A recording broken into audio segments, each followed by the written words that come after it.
किन मून के एपिसोड 2 का स्टार्ट होता है और हमें स्वॉर्ड मास्टर और टियान अपनी मंजिल की तरफ जाते हुए दिखाई देते हैं। जहां टियान तो सारे रास्ते बस स्वॉर्ड मास्टर को ही देखता रहता है और ये सोचता रहता है कि कैसे स्वॉर्ड मास्टर ने अकेले ही एम्परर की आर्मी का मुकाबला किया। अब लड़ाई के दौरान जख्मी होने की वजह से स्वॉर्ड मास्टर से चला नहीं जा रहा था, जो देखते हुए टियान स्वॉर्ड मास्टर से कहता है कि हमें अब थोड़ी देर आराम कर लेना चाहिए, लेकिन स्वॉर्ड मास्टर उसे मना करते हुए कहता है कि हमारा सफर बहुत लंबा है। ये कहते हुए स्वॉर्ड मास्टर टियान पर गिरकर बेहोश हो जाता है, जिस पर टियान दिल ही दिल में सोचता है कि वो स्वॉर्ड मास्टर का ख्याल रखेगा जब तक कि वो ठीक नहीं हो जाते। जिसके बाद टियान स्वॉर्ड मास्टर को पिलाने के लिए पानी लेकर आता है। तभी उसकी नजर कुछ मुर्गियों पर पड़ जाती है और वो उनको पकड़ने के लिए उनके पीछे लग जाता है, लेकिन बहुत कोशिशों के बाद वो सिर्फ 2 ही मुर्गियां पकड़ पाता है। जिसके बाद वो स्वॉर्ड मास्टर की तलवार पकड़कर उस पर मुर्गियां लगाकर रोस्ट करने लगता है और साथ ही साथ बहुत खुश भी होता है। तभी सीन्स पास के एक गांव पे शिफ्ट होते हैं, जहां में एक बच्चा जिंग शाइयो दिखाया जाता है,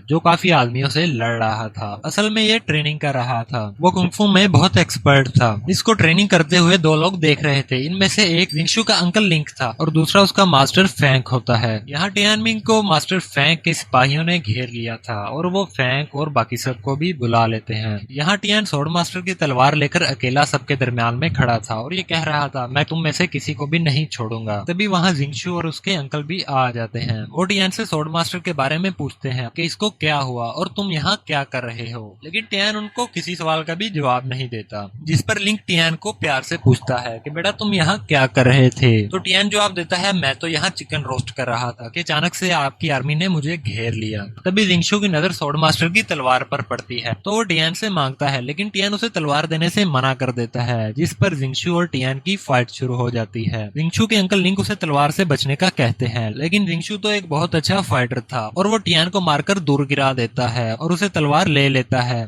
तलवार पर किंग लैंग्वेज में कुछ लिखा हुआ था, जो उसे पढ़ नहीं पाते और सोचते हैं कि कहीं टियान और स्वॉर्ड मास्टर किंग एम्परर का स्पाई तो नहीं। इसलिए वो टियान को पकड़कर पूछने की बहुत कोशिश करते हैं, लेकिन टियान तो कुछ बताने का नाम ही नहीं लेता। तभी वहाँ एक बड़ा आदमी वुशोंग आ जाता है, जिसे वुशोंग ने भेजा था। वो वहाँ आते ही सबको बेदर्दी से मारने लगता है, लेकिन इतनी खतरनाक फाइट के दरमियान में भी टियान को तो बस चिकन की पड़ी होती है। तभी वुशोंग उसे पकड़कर उल्टा लटका देता है, तो टियान को लगता है कि अब मैं नहीं बचूंगा, पर वुशोंग तो सिर्फ टियान का चिकन ही छीनकर खा जाता है। जिस पर टियान को बहुत गुस्सा आ जाता है और वो वुशोंग को मारने लगता है, तो वुशोंग उसे दूर गिरा देता है। तभी फाइट के दौरान वुशोंग फाइयो के हाथ में स्वॉर्ड मास्टर की तलवार देख लेता है और उसे कायली की बात याद आती है कि जिसके हाथ में तलवार होगी वही स्वॉर्ड मास्टर होगा और तुम्हें उसी को मारना होगा। जिस पर वो शायू को ही अपना टारगेट समझने लगता है। मास्टर फैंक अपने सिपाहियों को वुशोंग को मारने का हुक्म देते हैं, लेकिन वुशोंग तो सब सिपाहियों को मारते हुए शायू की तरफ बढ़ रहा था। ये देखते हुए शायू के अंकल उसे यहाँ से जाने का कहते हैं, लेकिन शायू वहाँ से जाने से इनकार करता है और कहता है कि मैं यहाँ रहकर अपने लोगों को प्रोटेक्ट करूंगा और इसमें चाहे मेरी जान ही क्यों ना चली जाए। उधर फाइट के दौरान टियान को एक फ्लैशबैक आता है और यहाँ हमें एक प्रिंसेस दिखाई जाती है, जो रोते हुए अपने बच्चे को एक सिपाही को देकर कहती है कि मैं तुम्हें बचाने के लिए ही खुद से दूर भेज रही हूँ और तुम्हें एक दिन स्ट्रांग होकर वापस आना होगा।